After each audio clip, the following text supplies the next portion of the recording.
So let's take a look at using the copy function. So manually, if I wanted to copy this student score, I picked this particular ranges, I got to pick a single range or whatever, but I can Control C to copy it, find a range, and Control C to paste it. Not a big deal. I can do something very similar in VBA. So if I'm in the code behind, I've just created a new little sub here just to demonstrate this. I can specify the data that I want to copy, and here I'm specifying a range of ranges. So starting out in cell A2, it's my top left. My bottom right is A2, index L to the right.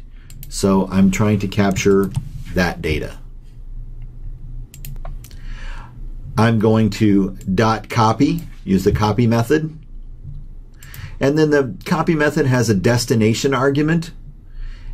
Destination : equals, and then the range where we want to copy it to. And here I'm just going to start with G2 and let it fill out. So if I do that, it looks something like this when it runs. So copying and putting it in a destination is a fairly simple process. If I look at this scenario, I'm trying to copy B9. And that is this particular range where I have a formula that's finding the average. And I want to copy this number over here somewhere. If I use the copy and the destination argument, it doesn't work because it can't find the cells. So this isn't a value, this is a formula.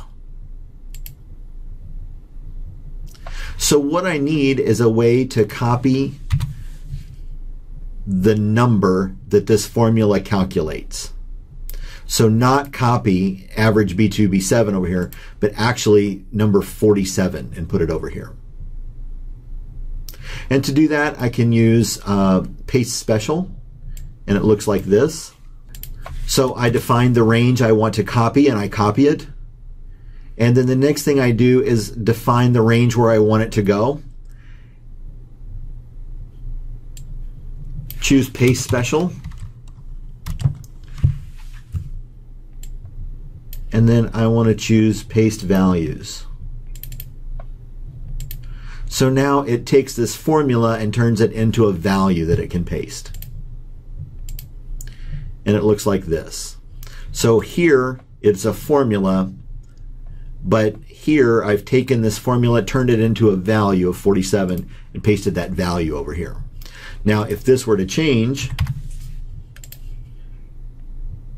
because this is a formula, it will update, but because this is a value, it will not update. I will have to run it again. So again, when I look at these, I have a couple of different ways to copy. I can copy with a destination argument, but if what I'm trying to copy is a formula, I will not be able to paste that. I will have to do the PasteSpecial and then paste it as an actual value instead of as a formula. And again, for this, I can use my end Excel, up, down, to the right, whatever, to make sure that I have selected the right data. And then once I'm sure the right data is selected, then I can copy and paste. And in this scenario, if I were trying to troubleshoot this,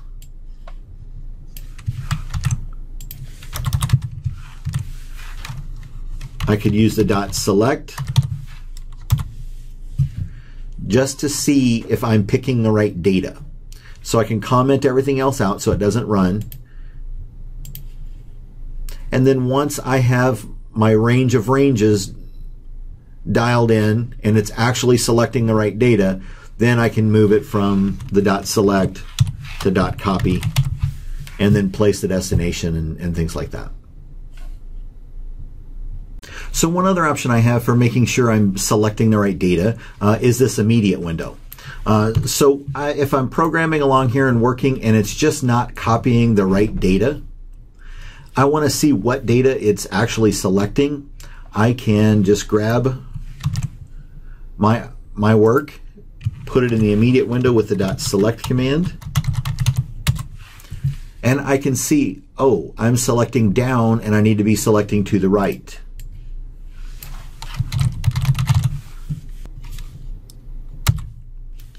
Now I have it figured out. I know what I need to do to select my data. I can make that change up here. So I can comment things out. I can use the select command up here and run it. If I'm in the middle of programming, I can come down to the immediate window, put my command in, and just see if I'm getting the behavior that I expected. And if not, I can make modifications down here in the immediate window until I have the expected behavior, and then copy this work back up here. So it's just another troubleshooting option that you have to make sure that we're working with the correct data.